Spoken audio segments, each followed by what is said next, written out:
Olá novamente, pessoal. Então, dando sequência a essas videoaulas de conceitos sobre eletrostática, agora apresentarei então uma videoaula sobre campo elétrico.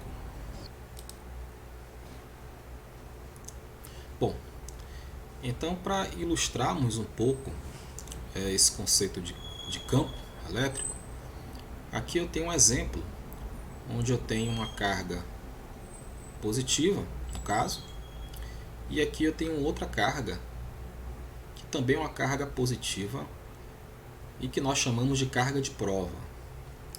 Então, como as duas cargas são positivas, então haverá uma força, né? No caso, essa força é uma força de repulsão, né, que atua nessa carga de prova. Bom, agora digamos que essa carga de prova ela não esteja mais aí, ela saia daí. Bom, então não faz mais sentido falarmos de força, né, já que agora a gente só tem uma carga. Bom, uma questão até filosófica é o seguinte: será que mesmo não havendo força, não podendo falar de força, será que existe alguma outra coisa aqui, né, algum ente físico que dependa apenas dessa carga positiva? Bom, a resposta é: nós acreditamos que sim. E esse ente físico nós chamamos de campo. Então esse campo ele continua aqui ao redor dessa carga positiva, mesmo sem a carga de prova. E quando colocamos a carga de prova na presença desse campo, ela sofre uma força, que no caso do campo elétrico ela está na mesma direção dessas linhas aqui, dessas setas, né, que nós vamos ver depois, né, nós chamamos de linhas de campo. Bom, então, a fim de evitar o problema da ação à distância, ou seja, de que a força surge repentinamente sobre a carga, introduzimos o conceito de campo elétrico, ou seja, a força ela surge da interação do campo elétrico com a carga. Introduzimos como campo elétrico como sendo o limite da força sobre aquela carga, né, de prova, dividido pela carga de prova no limite que essa carga tende a zero. Note que quando a carga tende a zero, a força sobre ela também tende a zero, mas a razão não necessariamente tende a zero. E essa razão nos fornece o campo elétrico. Uma observação é que muitos livros não têm esse limite. Ele define simplesmente força dividido por carga. Matematicamente não há diferença. A diferença eu diria que é uma diferença filosófica. Então essa definição ela seria mais correta. Bom, também a gente pode perceber que se o princípio da superposição vale para a força, ele também vai valer para o campo elétrico. Assim, a expressão do campo elétrico ela é obtida substituindo, né, essa força dada pela lei de Coulomb. Então essa expressão aqui é a expressão da força dada pela lei de Coulomb dividido pela carga QJ. Então esse QI aqui é a carga que gera o campo, né, que seria aquela carga vermelha da imagem anterior. Esse RI é a coordenada, né, dessa carga. O R é o ponto no espaço onde a gente quer calcular esse campo. Na expressão da lei de Coulomb, isso daqui era um RJ, né, que é a coordenada dessa carga de prova, mas essa carga de prova não existe mais, então não faz sentido chamar de RJ, a gente chama simplesmente de R. E essa somatória ela tem a ver com o princípio da superposição, né, ou seja, o campo total de várias cargas é a soma dos campos de cada carga.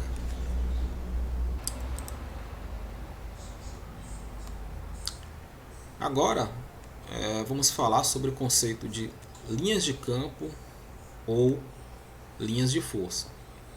São linhas ou curvas imaginárias traçadas de tal forma que o vetor campo elétrico é tangente a elas em qualquer ponto, indicando assim a direção e o sentido do campo elétrico naquele ponto.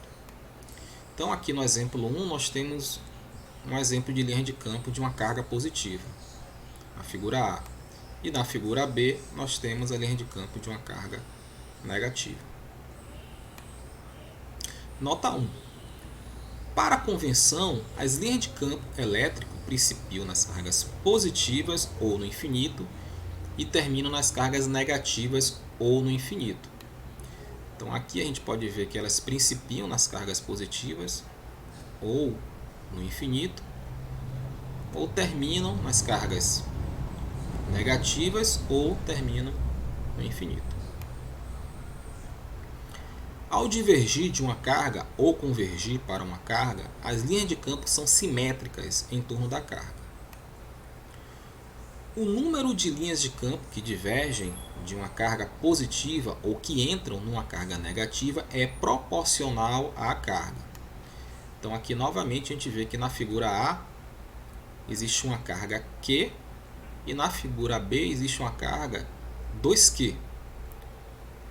Então a gente pode ver que o número de linhas de campo na figura A é menor do que na figura B. Então na verdade na figura B nós temos o dobro de linhas de campo, já que a carga da figura B é o dobro da carga da figura A.